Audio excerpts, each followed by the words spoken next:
사람들이 예수께서 만져주심을 바라고 자기 어린 아기를 데리고 오매 제자들이 보고 꾸짖거늘 예수께서 그 어린 아이들을 불러 가까이 하시고 이르시되 어린 아이들이 내게 오는 것을 용납하고 금하지 말라. 하나님의 나라가 이런 자의 것이니라.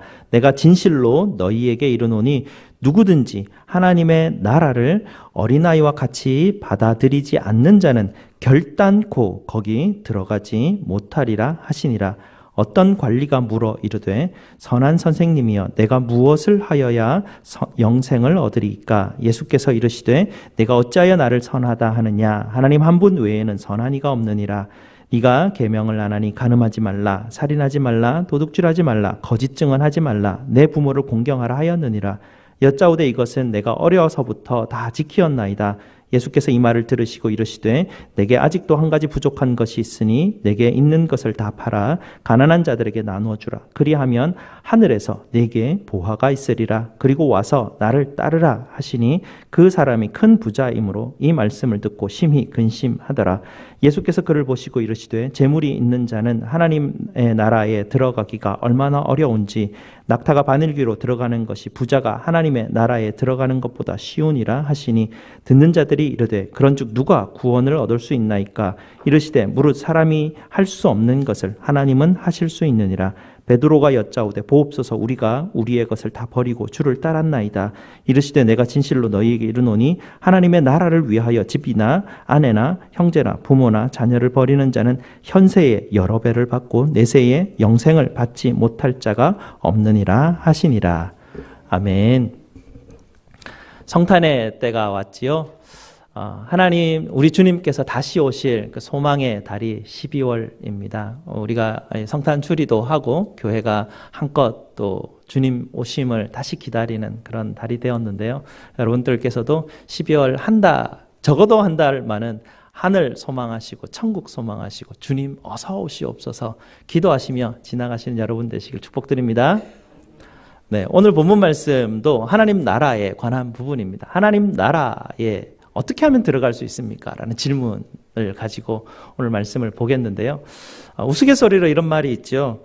천국에 가면은 목사는 뭐 하고 있다라고 합니다. 혹시 그런 얘기 아십니까? 뭐 하고 있는지? 네. 옛날에 어떤 흘러가는 얘기인데요.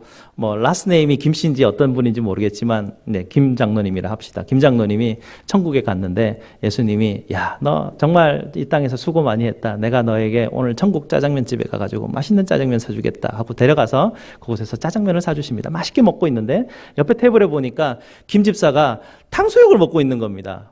김 장로님이 속에 막 섭섭해가지고 주님, 제가 그래도 김 집사보다는 열심히 했는데 어떻게 김 집사는 탕수육 사주고 저는 이렇게 짜장면 사주십니까? 라고 말하니까 야야, 너가 목사는 지금 배달 갔다. 그래서 천국 가면 목사는 배달 가는 사람입니다. 네, 제 소원은 천국 가는 것입니다. 정말 저는 천국 가기를 원합니다. 그리고 천국 가는 방법이 성경에 정확하게 기록이 되어 있습니다. 우리 예수님께서 가르쳐 주셨고요. 우리 예수님께서 가르쳐 주신 그 길을 저는 따르기를 원합니다. 그렇게 하였을 때 그 너무나 좋은 천국, 정말 너무나 좋지 않습니까? 영생을 내가 그곳에서 주님과 함께 하나님과 함께 내가 살아가게 되는데요. 이 땅 우리가 많이 산다고 하면 요즘 100세 시대라고 하는데 100년을 준비해서 영생을 내가 하나님과 함께 누리고 삶을 살아간다면 이 100년 내가 어디에 투자할 것인가 금방 계산이 나올 것 같아요. 영생이라 함은 100년은 정말 천년의 하루같이 지나가는 날입니다. 이 100년 가운데 내가 과연 무엇에 집중하고 살아갈지, 무엇을 소망하면 살아갈지 우리가 한번 다시 돌아보는 그런 계절 되었으면 좋겠습니다. 오늘 말씀 본문은 어린아이와 부자 관리를 예로 들어서 주님께서 그 말씀을 전해주고 계시는데요. 천국에 들어가는 아주 중요한 방법이 오늘 본문 말씀에 기록되어 있습니다. 오늘 말씀 17절에 보면 주님께서 하나님의 나라에 들어갈 때 어린아이와 같이 받아들이지 않는 자는 결단코 거기 들어가지 못한다라고 말씀하시면서 바로 이어서 나오는 사건에서 부자 관리가 질문을 합니다. 어떻게 하여야, 내가 무엇을 하여야 영생을 얻습니까? 성경에서 하나님 나라, 천국, 영생, 구원, 이 네 단어는 다 똑같은 단어예요. 똑같은 의미예요. 하나님 나라, 천국에 들어가는 게 영생이고요. 구원이고 하나님 나라의 부분입니다. 그래서 하나님 나라, 내가 어떻게 하면 하나님 나라에 들어갈 수 있습니까? 라는 그 질문이 이 부자 관리의 질문입니다. 주님은 이 부자 관리와 제자들의 질문에 답을 하시면서 우리가 가지고 있는 천국에 들어가는 것은 어떠한 것인가, 어떻게 하면 우리가 천국에 들어갈 수 있는 것인가에 세 가지 오해를 하는 것들이 있습니다. 이 오해를 우리가 풀지 못하고 정확하게 깨닫지 못한다면 이 결단코 천국에 들어가지 못하는 정말 큰 실수를 범하게 되는 것이죠. 그래서 오늘 이 말씀을 한번 세 가지를 정리해서 한번 풀어보겠는데요. 첫 번째 오해는 선함에 관한 부분입니다. 부자 관리는 예수님을 선한 선생님이라고 칭하고 있습니다. 우리 주님께서는 이 부분에 대해서 한번 언급하고 계시는데요. 이 부자 관리가 예수님에게 굉장히 후한 평가를 지금 하고 있는 것이죠. 자기 스스로는 예수님에게 와서 내가 당신에게 정말 이렇게 후한 평가를, 선한 선생님이라는 후한 평가를 지금 하고 있는데 내 질문에 좀 잘 대답해 주시면 좋겠습니다 라는 그런 아마 의도로 주님 앞에 나갔던 것 같아요. 근데 주님께서 말씀하시는 것은 무엇이냐면 인간에게는 선함이라는 판단을 가질 수 있는 기준 자체가 없는 존재다. 우리는 선함에 대한 것을 농구할 수도 없다. 오직 하나님 한 분만 선하실 뿐이고 선하다 일컬어 주시는 분, 의롭다 칭하여 주시는 분 하나님 한 분밖에 없다라고 주님께서 그 부자 관리에게 이야기해 주고 계십니다. 오늘 사건이 아주 특이한 구조 가운데 있거든요. 오늘 사건 구조가 보면 이 부자 관리 앞에 두 사건이 나오고 뒤에 두 사건이 나와요. 앞에 두 사건 보면 우리가 읽지는 않았는데 바리새인과 세리가 성전에서 기도하는 사건이 바로 앞에 있어요. 그리고 어린아이에 대한 이야기가 나오고 뒤에는 어떤 이야기가 나오냐? 맹인이 나오고요. 맹인이 다윗의 자손이여 나를 불쌍히 여기시옵소서 할 때 주님께서 눈뜨게 하는 사건이 나오고 그 다음 바로 나오는 사건이 세리장 삭개오에 관한 이야기입니다. 앞에 나오는 두 사건과 뒤에 나오는 두 사건은 다 하나님이 그들을 의롭다 칭해 주셨어요. 그러나 이 부자 관리는 하나님께서 의롭다 칭한다는 말이 없어요. 여기에는. 이 부자 관리는 선함을 이야기하고 있어요. 자기는 누군가를 평가할 수 있다는 생각을 가지고 있어요. 이 관리는 관리라고 돼 있잖아요. 리더예요. 그 한 마을에 굉장히 존경받는 사람이고 아마 인생을 좀 삶을 살아가면서 경험 그런 것들이 있었던 것 같아요. 주님께서 주셨던 축복도 있고요. 굉장히 부자였던 것 같아요. 하나님이 재물의 축복도 많이 주셨던 사람이에요. 그래서 그는 그 마음 가운데 무언가를 다른 사람을 선하다라고 평가할 수 있는 그런 사람이 아닌가라는 그런 생각을 하고 있는데 주님이 오해다라고 이야기합니다. 의롭다 하실 분은 하나님 한 분밖에 없다라는 것이에요. 세리가 그렇지 않습니까? 세리가 기도합니다. 하나님 나는 죄인입니다. 나를 불쌍히 여겨주시옵소서라고 나아갈 때 주님께서 그가 한번 보실까요? 바로 앞절에 14절 말씀이세요. 14절 말씀. 내가 너에게 이르노니 이에 저 바리새인은 아니고 이 사람이 의롭다 하심을 받고 그의 집으로 내려갔느니라. 이 의롭다 하심을 받는 것은 하나님만이 하시는 일인데요. 어떻게 되었을 때 의롭다함을 받느냐면 뭔가 열심히 했을 때가 아니라 하나님 나는 아무것도 할 수 없는 죄인입니다라고 고백하고 주님 나를 불쌍히 여겨주십시오라고 주님 앞에 나갈 때 주님이 나를 의롭다 해주시는 거예요. 그걸 우리가 깨달아야 되는데 이 부자 관리는 오해하고 있다는 얘기입니다. 어린아이는 어떻습니까? 어린아이는 온전히 부모를 신뢰하는 존재예요. 의존하는 존재예요. 나는 아이입니다. 나는 아무것도 할 수 없는 아이입니다. 주님 나를 인도해 주시고 양육해 주십시오라고 주님께 전적으로 의뢰하는 자에게 하나님 나라, 의, 구원, 영생이라는 얘기를 해주고 계시죠. 맹인도 마찬가지예요. 이 사건 바로 뒤에 따라오는 맹인도 다윗의 자손 예수여 나를 불쌍히 여기시옵소서. 나는 보기를 원합니다.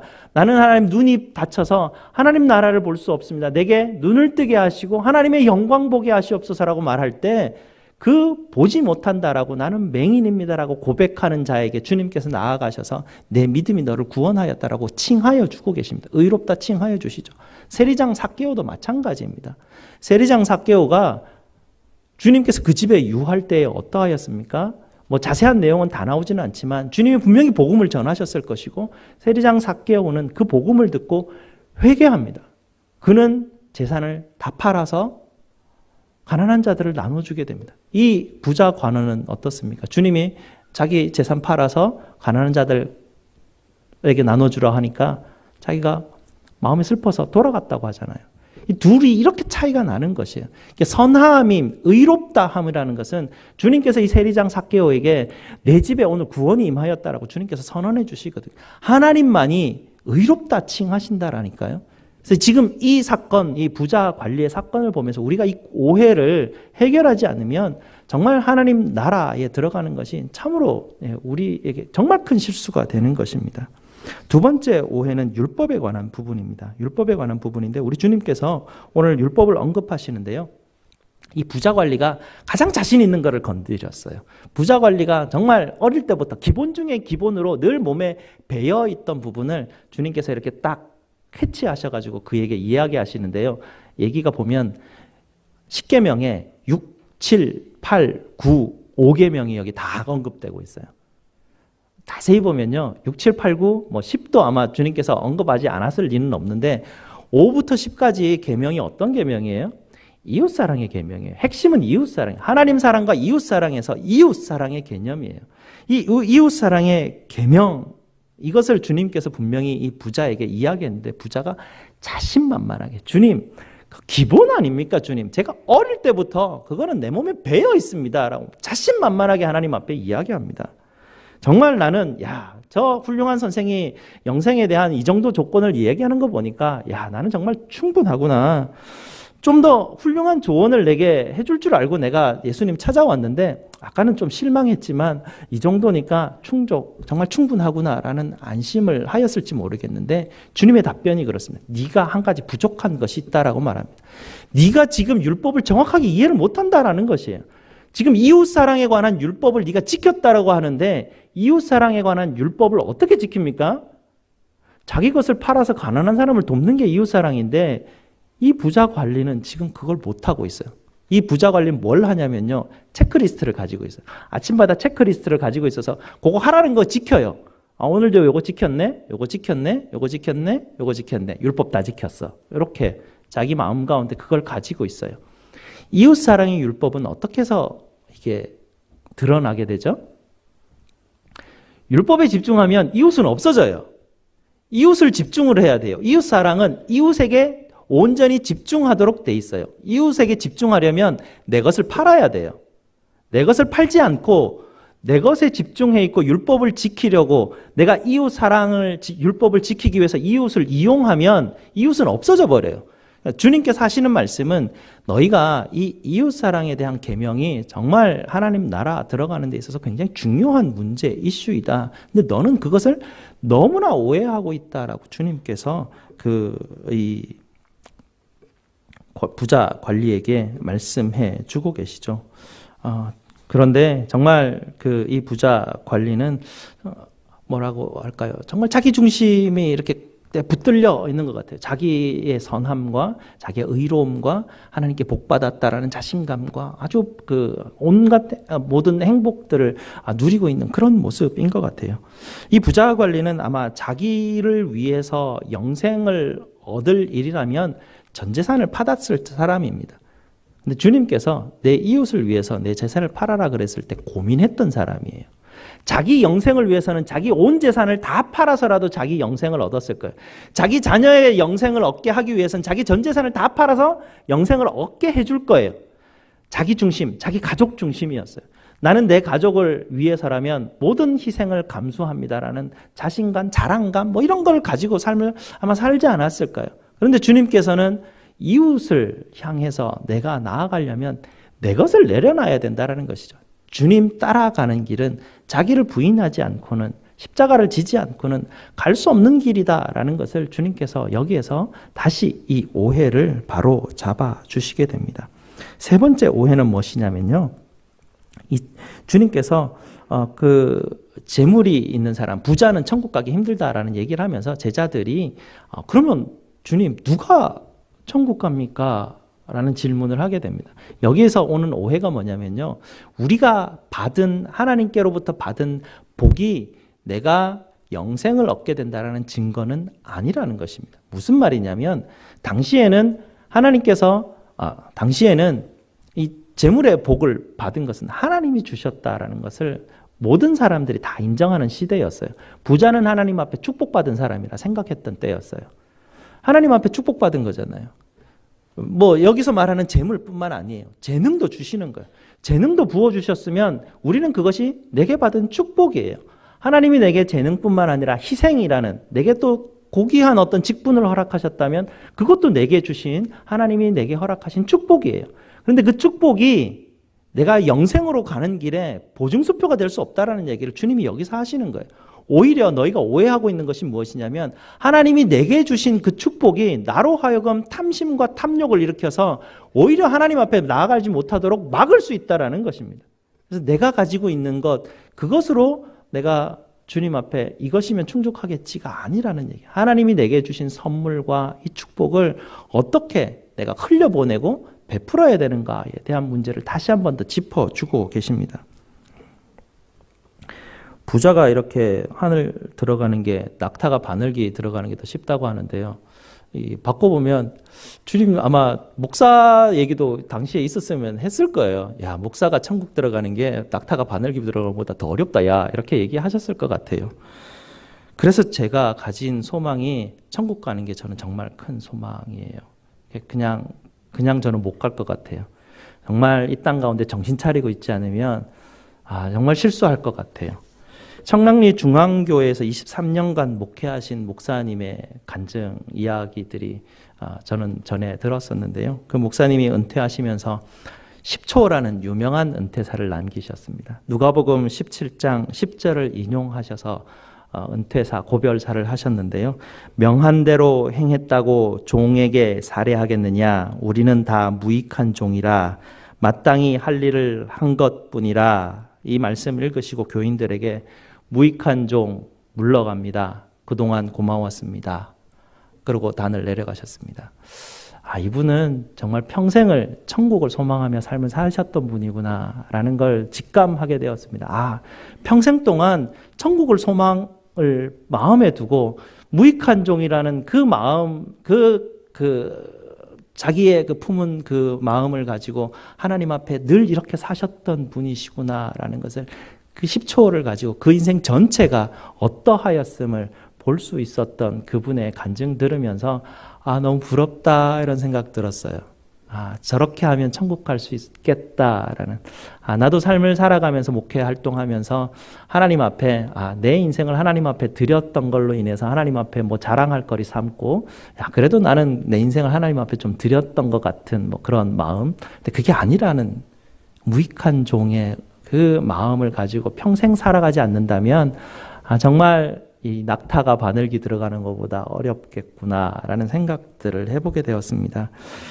우리가 가진 것, 하나님이 내게 주신 축복이 있어요. 여러분에게 뭐 다 잘하는 거 하나씩은 가지고 있어요. 그 하나 때문에 내가 걸려 넘어지는 오해가 생길 수가 있어요. 그것 때문에 오늘 주님께서 우리에게 주시는 이 축복을 받아 누리지 못할 수 있습니다. 우리가 교회에 다니면 예수 믿으면 천국 간다. 뭐 맞아요. 예수 믿으면 천국 가는 거 맞아요. 그런데 제가 지난주에 예수 믿는 것은 어떤 거라고 제가 말씀드렸는데 혹시 기억나십니까? 2단어. 혹시 기억나셔요? 지난주 무슨 설교 들었는지? 예, 복습하셨군요. 지난주 질그릇 보배 얘기했죠. 믿음은 내가 질그릇인 것을 깨닫고 주님만이 보배이신 것, 보배만 바라보고 삶을 살아가는 것, 보배의 이야기를 듣고 따라가는 것, 그게 믿음이라고 말했습니다. 오직 믿음으로만 내가 구원받아요. 교회 그냥 다니고 이렇게 교인으로서 삶을 살아가는 것이, 그리고 내가 가진 그 장점들을 가지고 이 땅 가운데서 이렇게 살아가는 것이, 그게 조건이 아니라고 주님이 오늘 우리에게 말씀하고 계십니다. 오늘 17절 말씀 뭐라고 말씀하시죠? 어린아이와 같이 받아들이지 않는 자는 결단코 거기 들어가지 못하리라, 이렇게 말씀하십니다. 이 비슷한 말을 하나님께서 아담과 하와에게 해주신 적이 있어요. 너희가 선악을 알게 하는 나무의 열매를 먹을 때는 정령 죽으리라, 이렇게 말씀하셔서, 그때도 결단코 너희는 죽으리라 라고 주님께서 말씀하셨는데, 아담과 하와가 어떻게 받아들였습니까? 죽을까 하노라. 한 끗 차이였어요. 오해는 딱 한 끗 차이에서 와요. 주님은 분명히 결단코 하나님 나라에 들어갈 수 없다라는 이 너무나 중요한 이 금기어를 여기서 사용하시는데 우리는 여기에 대해서 경계성이 없어요. 불안하지가 않아요. 분명히 어떤 조건이 되어야만 거기에 딱 들어갈 수 있는 결단코에 요 딱 한 개 지점이 있는데 그럴까 하노라로 넘어가 버려요. 교회 열심히 다니고 이러다 보면 어느 순간인가 내가 부자 관리가 돼버려요. 부자 관리처럼 삶을 살아가게 돼요. 하나님이 내게 주신 복으로 내가 주님께서 주신 이 복 가운데 내가 누리고 삶을 살아가니 너무나 행복하다. 영생도 내게 보장돼 있다라고 삶을 살아가면 너무나 오해된다라는 것입니다. 우리 주님께서 우리에게 주신 이 믿음은 정말 이 내가 질그릇이고 주님만이 나의 보배이시라는 것을 고백하는 것은 십자가를 통하지 않고는 절대로 고백할 수 없는 고백이 바로 이 믿음의 고백입니다. 십자가에 달리신 예수 그리스도를 내가 만났을 때야만이 내가 질그릇인 것을 알게 돼요. 내가 깨진 존재라는 것도 알게 되고 이 깨진 존재, 이 질그릇 같은 존재에게 이 보배이신 분이 오셔서 나로 하여금 나를 정말 천국으로 가게 하시는 너무나 놀라운 신비한 은혜가 내게 부어졌다라는 것, 십자가를 통해서만 이것을 우리가 알게 되죠. 그래서 이 본문 바로 뒤에 나오는 얘기가 바로 예수님께서 십자가에 죽으시고 3일 만에 부활하시는 얘기가 여기에 나오게 돼요. 이 부자 관리 이야기가 영생을 얻는 방식에 대해서 앞뒤 두 사건과 예수님께서 십자가를 예언하시고 3일 만에 부활하시는 사건과 뒤에 따라오는 두 가지 사건이 한꺼번에 한 세트가 돼서 어떻게 하면 영생을 얻는가에 대한 정확한 디렉션을 주님께서 우리에게 오늘 말씀을 통해서 주시고 계십니다. 오늘 이 말씀을 보면서 정말 우리가 이 공동체 가운데 있는 것이 얼마나 복인지 몰라요. 제가 복이라서 복인 게 아니고요. 제가 드리고 싶은 말은 뭐냐면 이 공동체 안에 있을 때 우리가 정말 죄인인 것을 정말 잘 깨닫게 되거든요. 순간순간 내가 죄인인 거 알게 돼요. 한마디 하고 나면 내가 또 실수했네라는 게 그냥 확 자각이 들어와요. 그래서 공동체 가운데 우리가 가지고 있는 것은 하나님의 은혜는 이 가운데 있을 때일수록 내가 질그릇임을 하나님이 계속 보여주시는구나. 제가 또 말씀드렸잖아요. 십자가가 서 있는 곳은 무덤이라고. 그럼 매주 무덤에 와서 나 죽고 갑니다. 나 죽고 갑니다. 이 은혜를 계속 기억하게 하시는 것이 하나님께서 내게 주신 천국을 잃어버리지 않고 영생을 향해서 가는 길을 주님께서 나로 잃어버리지 않도록 늘 부어주시는 은혜가 이 공동체에 우리에게 있습니다. 그래서 이 공동체가 우리에게 은혜이고요. 이곳을 통해서 내가 질그릇임을 오늘 또 깨닫는 것입니다. 그리고 내 안에 있는 보배만이 나를 살리실 수 있는 분이구나. 십자가 붙들게 되고 주님 붙들게 되는 것입니다. 이것을 알고 깨닫고 천국 소망 가지시고 오늘도 또 주님 바라보며 찬송하며 나아가시는 저와 여러분 되시기를 주님의 이름으로 축복드립니다. 기도하시겠습니다.